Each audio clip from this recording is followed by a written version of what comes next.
안녕하십니까. 코리아연구원 변진흥 원장입니다. 오늘 이 시간은 지속가능한 평화 만들기 피스토크 그 5번째 시간입니다. 오늘 주제는 대북 인도적 지원 그 출구 전략이 무엇인가입니다.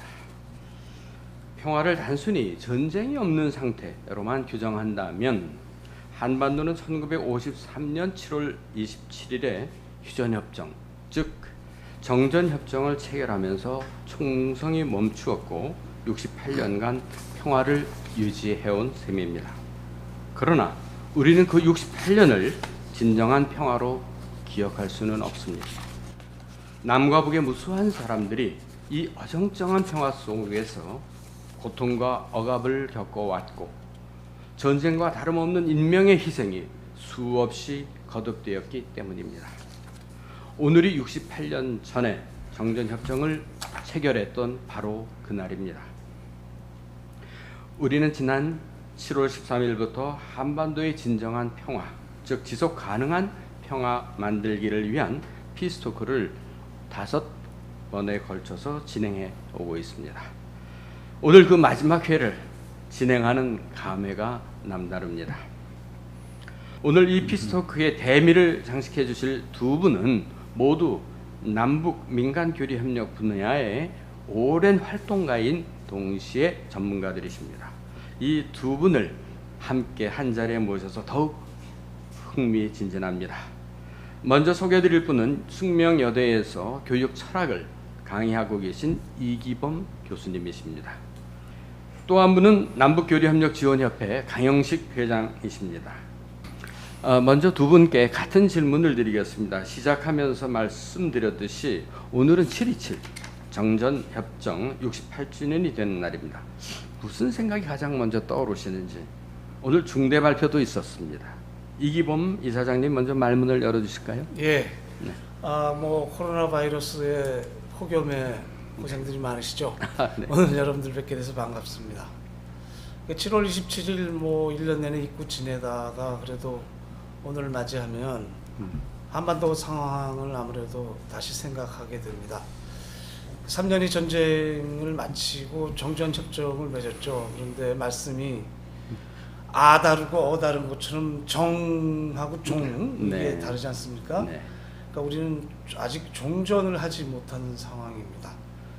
협정에 3개월 내에 이 전쟁을 끝낼 것에 대해서 다시 협의하기로 했지만 그 3개월이 지금까지 흘러오고 있습니다. 한시바삐 정전협정이 맺어지고 평화협정이 맺어져야 한반도에 평화가 정착이 되고 우리 미래 세대에게 도약할 수 있는 그러한 발판을 마련해 줄 것 같습니다. 다행히 참 여러 가지로 걱정이 많은 날입니다만 오늘 지난 2년여 동안 단절됐던 그 남북 관계를 이어갈 수 있는 기쁜 소식이 들려왔었죠. 네. 그동안 끊어놨던 남북 간의 그 연락 그 채널이 이쪽이 핫라인이죠. 핫라인. 통일부하고도 연결되어 있고 국방부하고도 네.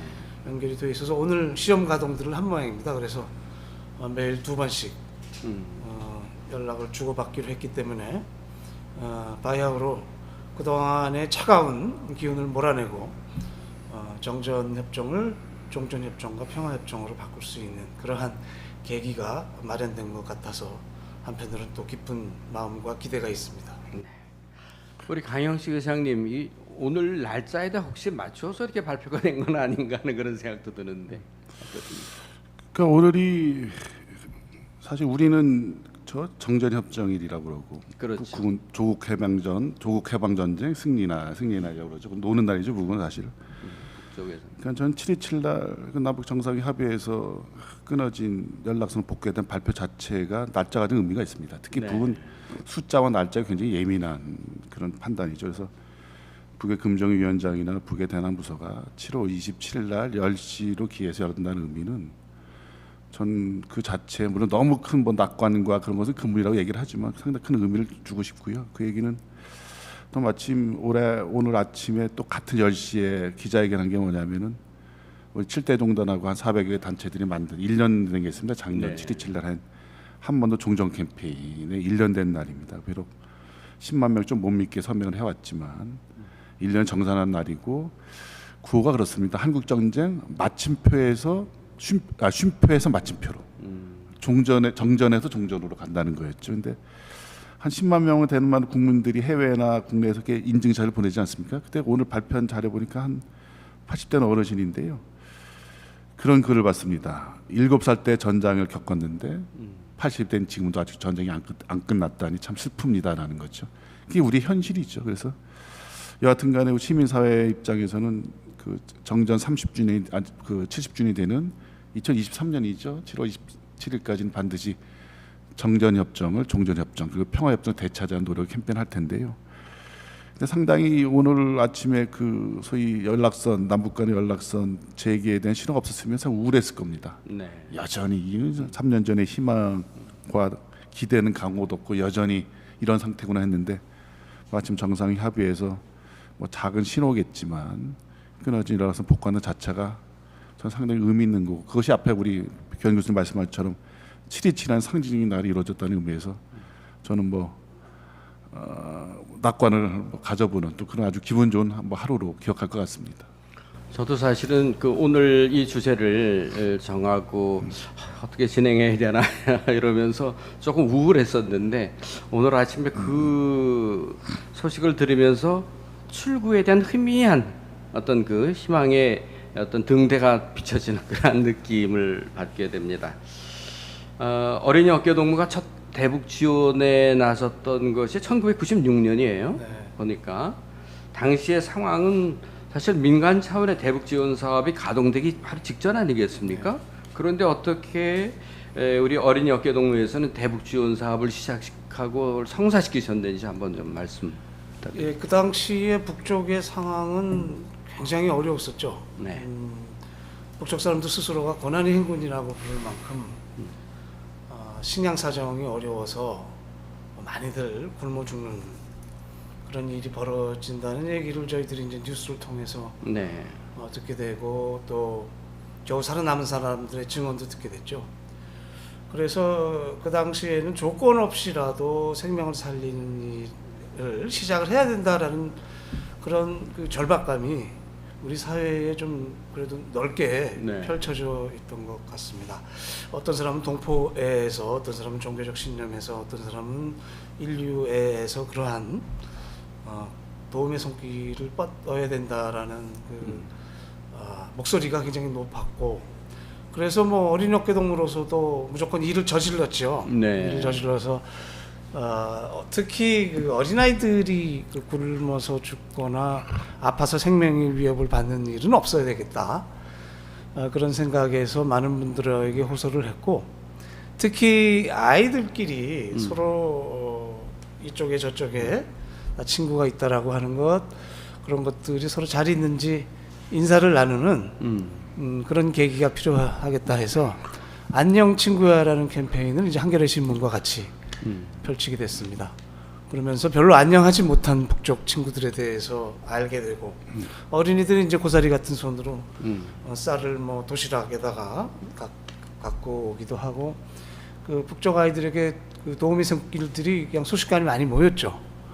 그래서 이걸 어떻게 해서든지 간에 이제 북쪽으로 전달할 방법을 찾던 길에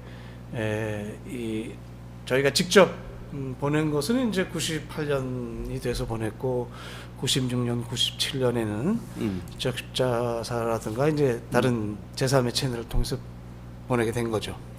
당시에는 이제 북쪽이 사정도 절박했고 우리 사회에서도 그러한 도움이라는 것은 꼭 해야 된다는 것이 강했기 때문에 그런 일이 뭐 이런저런 절차 따지지 않고 가능했던 것 같습니다. 그 자료를 보면은 그 북한의 어린이들한테 이제 전달하신 그 자료들이 아마 화면에 나올 텐데 아무래도 어린이에게 이제 보낸다고 하는 측면에서 뭐 그때 당시에는 퍼부주기 뭐 이런 얘기는 없었지만은 그러더라도 호응을 받기가 좀 쉽지 않았나 생각이 되는데 사진을 보시고 좀 설명을 좀 해주시면 좋을 것 같아요.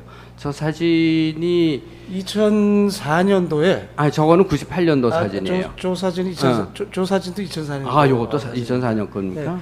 네. 2004년도경에 저희가 그 북쪽 아이들이 그 사망하게 되는 주요 원인, 네.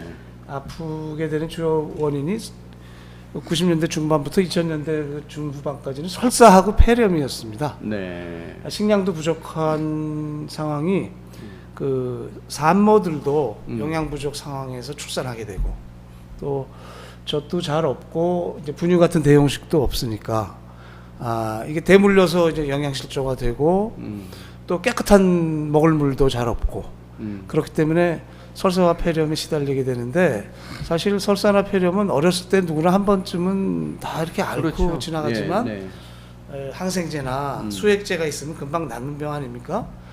그런데 영양 상태도 안 좋은 데다가 이제 그 약품 공급도 네. 거의 안 되는 상황이기 때문에 분명 아이들이 그 이유 때문에 많이 죽게 됐죠. 그래서 당시에는 그 5세 미만 아동이 1000명당 그 우리 남쪽 아이들보다 한 40-50배 정도의 비율로 더 많이 사망을 하는 아주 좀 참혹한 정도였거든요. 네.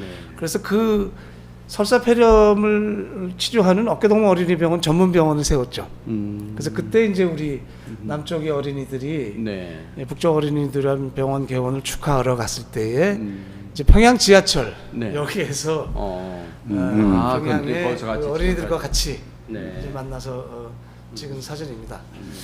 그런데 이제 그때하고 지금하고 비교해 보면 많이 다른 점은 당시에는 저희가 좋은 마음은 있는데 이거를 북쪽이 어떤 통로를 통해서 어떻게 의논해야 되는지도 모르고 시작했어요. 그저 급한 마음 가지고 맨발로 뛰어나선 셈인데요. 지금은 뭐 지난 한 2년여 좀 끊긴 남북 관계 끊긴 기간 중에도 사실은 저희가 지난 또 한 20년 가까운 기간 동안 남북이 협력했던 기간이 있었기 때문에 우리가 끊긴 것을 다시 잇기 위해서는 어떻게 해야 된다. 우리가 어떤 모습으로 다시 만날 수 있다. 이런 것을 학습했다는 점에서는 상당히 좀 그 당시하고는 차이가 있다는 생각이 듭니다. 오히려 출구 전략을 고민할 수 있는 시간을 드린 셈이 된 것 같으네요. 우리 강영식 회장님이 우리민족 서로돕기 운동본부 창립 멤버에 네, 96년이죠. 참여하신 시기도 96년이에요. 그렇습니다. 네.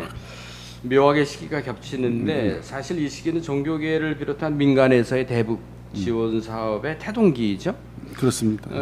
강 회장님이 우리 민족 서로돕기 운동본부에 참여하신 그 계기는 어떻게? 그러니까 뭐 96년 김일성 주석이 사망한 게 94년이죠. 네, 그래서 94 96년도는 굉장히 남북간이 첨예했습니다. 네. 지금보다도 첨예했습니다. 소위 뭐 북의 핵무력으로 무장하지 않았음에도 불구하고 대단히 남북 간의 군사적 대치, 정치적 대치는 대단했죠.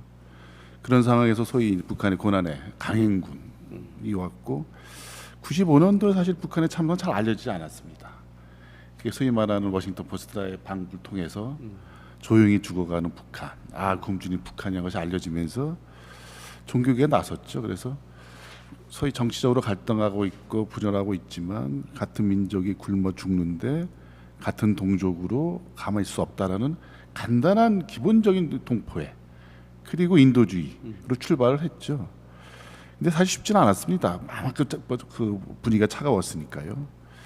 근데 오늘 이 유튜브 하는 데가 이 쪽에서 옆인데 저 오다 보니까 옆에 월주 스님. 네네. 그때 어른 네 분이 사실 나서 주셨어요. 김수환 주기경님, 강원영 목사님, 그 서영훈 선생님, 예, 그 월주 스님인데 월주 스님 돌아가셔서 네 분이 돌아가셨어요. 그렇죠. 드디어 돌아가셨습니다. 그리고 그때 우리 이기범 이사장님도 어깨동무 사무총을 활동하셨죠. 하면서 했고. 자, 우리 민족 서로돕기 운동이라는 이름을 가지고 오랫동안 말씀드렸을 것 같은데요. 그건 단체 명이라기보다도요. 북한 동포 돕기 운동을 그 당시에 표현한 글입니다.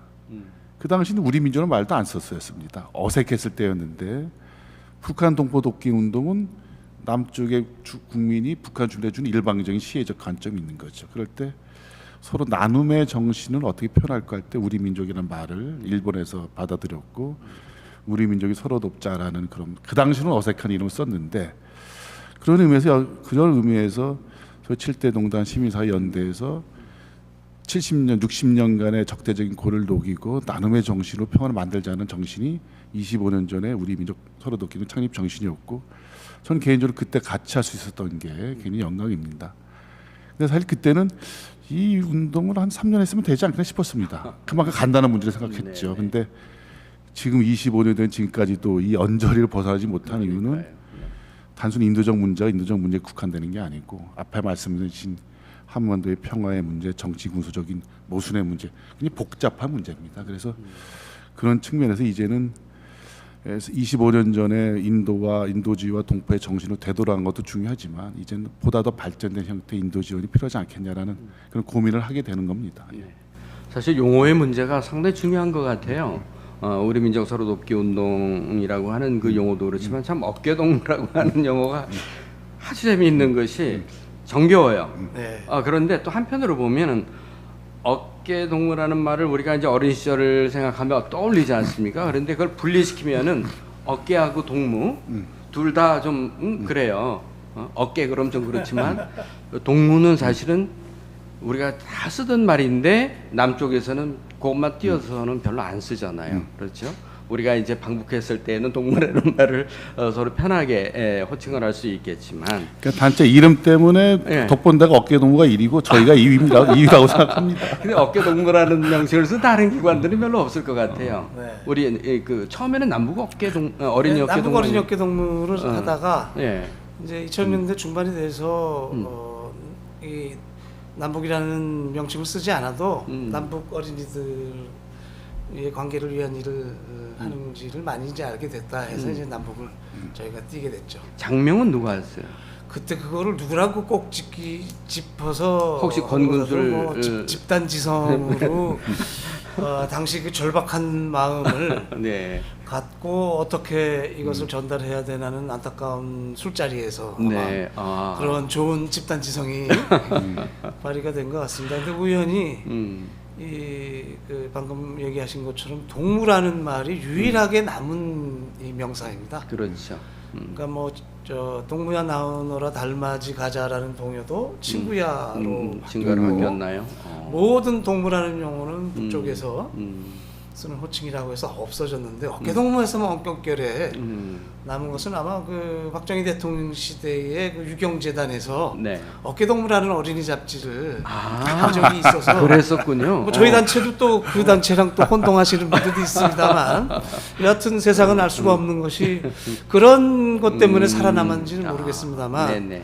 여하튼 그 살아남은 어깨동무라는 이름을 저희가 남북 아이들이 서로 친구를 맺는데 잘 쓰게 됐고 북쪽 사람들도 굉장히 정겹게 그렇죠. 정겨운 이름이라고 생각을 해서 아주 그 연결해 줄 수 있는 좋은 접착제가 돼서 참 다행이죠. 그러니까 남북이 꼭 어린애가 아니더라도 어깨동무가 돼야 되는 그런 상징성을 보여주고 있고요. 우리 강혜정님, 우리 민족 서로돕기 운동본부에서 이제 사무총장을 역임하시다가 2019년 9월에 남북교류협력지원협회 회장으로 자리를 옮기셨어요, 그렇죠? 그렇습니다. 예. 이 교류협회가 일종의 민간협력기구의 성격이 아닙니까? 그 어떤 일을 하시는지. 공공기관이라고 있죠. 네. 뭐 전국적으로 보면 350개의 공공기관이 있습니다. 공사의 개념인 공사, 공기업, 공공기관이 있죠. 근데 공공기관. 뭐 중앙부처 한 28개를 따지면 보통 한 개 부처당 15개 정도의 공공기관을 갖고 있겠는데 통일부는 2개밖에 없습니다. 공공기관이. 하나가 이탈주민재단, 소위 하나재단. 그리고 저희 남북교류협력지원협회죠. 공공기관입니다. 그러니까 네. 반관반민이죠. 반관반민. 제가 교류협회 회장 취임한 지 지금 1년 오늘 10개월 돼 갑니다. 그래서 그동안에 한 23년간 민간단체 하는 경험을 가지고 나름대로 정부와 민간의 가교 역할 또 교류협회는 사실적으로 그 교류협력의 여러 가지 중요한 절차들 방북이나 물자 반출입이라든지 접촉 이런 것들 실질적으로 예비 검토하고 또 정부의 통일부의 정책 결정이나 조치에 대해를 지원해준 역할을 하고 있고 또 다른 측면에서는 민과 간의 하나의 플랫폼 역할을 담당하고 있는데요. 그래서 뭐 처음에 큰 마음을 가지고 큰 뜻을 갖고 한번 제대로 해보겠다고 했는데 물론 남북관계 안 좋다라는 것이 핑계가 돼서는 안 되겠습니다만 실질적인 민간 차원의 교류 협력이 저하되다 보니까 애초에 생각했던 것보다도 일을 많이 못했습니다. 그런 점에서 좀 죄송하고 그런 의미에서 이번 재난지원금도 반납하려고 합니다. 그 지금 우리 강 회장님 말씀하신 그러한 그 방향으로 우리 사회가 가려면 우리 국민들의 의식이 거기를 따라가 줘야 되는데 시청자분께서 보내주신 그 질문 중에 하나가 아직도 우리 사회에는 퍼주기 논란이 있지 않냐.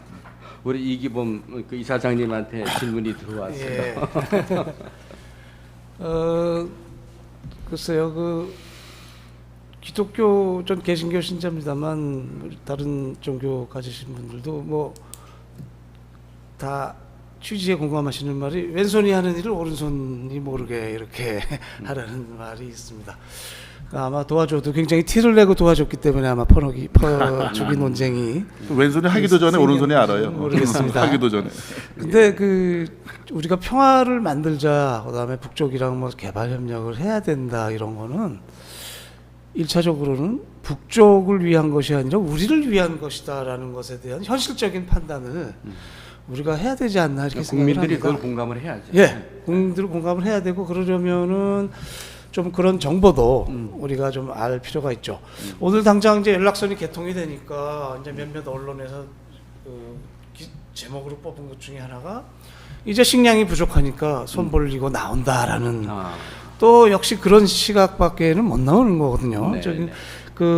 저 사진 중에 이제 건국 사상 총동원 운동이 네. 있습니다만 지금 북은 자신들이 이제 건국했을 때처럼 그 나라를 새로 개편한다는 큰 그림을 가지고 있고 그 그림 속에서 남과 이런 갈등을 유지하고 있는 상황에서는 자기들도 이익이 될 게 없거든요.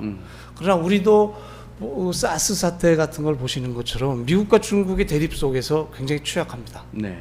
그러니까 남북이 각기 이렇게 긴장하고 있을 때는 너무나 취약하기 때문에 우리의 안보와 우리의 경제 발전을 위해서 북과의 협력이 필요하다는 것이죠. 네. 그리고 그 결과로 이제 북쪽에도 유리한 조건이 개성되기 때문에 동등한 어떤 상생을 얘기할 수 있는 거죠. 그래서 이제 퍼준다라고 하는 것은 과정상의 어떠한 설명과 또 이해 과정이 모자란 것이니까 저희도 이제 반성을 해서 그런 것들 보완해야 되죠. 그러나 우리가 이러한 노력의 저변에는 북을 위한 것보다는 우리를 위한 것, 우리의 미래 아이들을 위한 것 그런 것들이 이루어져 가는 과정이다. 이렇게 좀 이해를 하는 것이 더 좋지 않을까 생각을 합니다. 강 회장님 짧게 한 말씀만 마지막 부탁드릴게요. 지금 사실 퍼주기란 논리를 제대로 대응하지 못했다는 책임을 저도 사실 느끼고 있습니다만 저는 그렇게 봅니다. 퍼주기에 반대는 안 주기가 아니죠. 퍼주기에 반대는 잘 주기입니다. 아무리 적은 액수라도 제대로 못 주면 퍼준다는 비판 받을 수 있다고 봅니다. 근데 아무리 큰 것도 제대로 주고 아까 말씀드린 정말 북한 주민들의 인도적 삶의 위기를 극복하고 균형 발전해 나가기 위해서 하나 한다고 한다면 잘 주는 게 필요한 거죠. 어떻게 잘 주느냐가 사실 우리 민간적 화두가 돼야 될 거고요. 전 그런 의미에서 안 주냐 퍼주냐의 문제가 아니라 정말 주제점 지속하는 평화를 만들기 위해서 어떻게 잘 효율적이고 잘 지원할 거냐 문제를 이제는 국민적 합의로 진행해 나가야 된다. 그 말씀을 강조해 드리고 싶습니다. 네, 감사합니다. 남북 관계가 마치 68년 전에 휴전 상태, 정전 상태에 돌입한 것처럼 남북 교류 협력에 시간마저 멈춰버린 것 같은 답답한 속에 남북 민간 교류 협력 최전선에서 인생의 황금기를 다 바쳐오셨던 두 분, 이기범 어린이업계동무 이사장님과 강영식 남북교류협력지원협회 회장님을 모시고 대북 인도적 지원 사업의 출구 전략을 진단해보는 시간을 가졌습니다. 긴 시간 동안 대북 인도적 지원 사업과 남북 교류 협력의 의의와 결실에 대해 깊은 이해와 성찰 그리고 실천력을 증명해 보여주신 두 분께 깊이 감사드립니다. 수고 많으셨습니다. 감사합니다. 네, 감사합니다. 이제 그동안 5회에 걸쳐 진행한 지속 가능한 평화 만들기 피스토크를 마감할 시간입니다. 시청자 여러분, 때론 어렵고 까다로운 주제임에도 불구하고 처음부터 이 프로그램에 함께 참여해 주신 여러분의 깊은 이해와 사랑의 진심으로 감사드립니다. 코리아 연구원은 앞으로도 코리아 연구원 유튜브 채널을 통해 지속 가능한 평화 만들기 담론 생성과 보급을 위해 최선을 다할 것을 약속드리며 특히 본 유튜브 채널 구독자 여러분께 깊이 감사드립니다. 그동안 이 피스토크에 참여해 주신 10분의 전문가들과 언제나 우리를 반겨주신 시청자 여러분께 진심으로 감사드립니다. 고맙습니다. 안녕히 계십시오.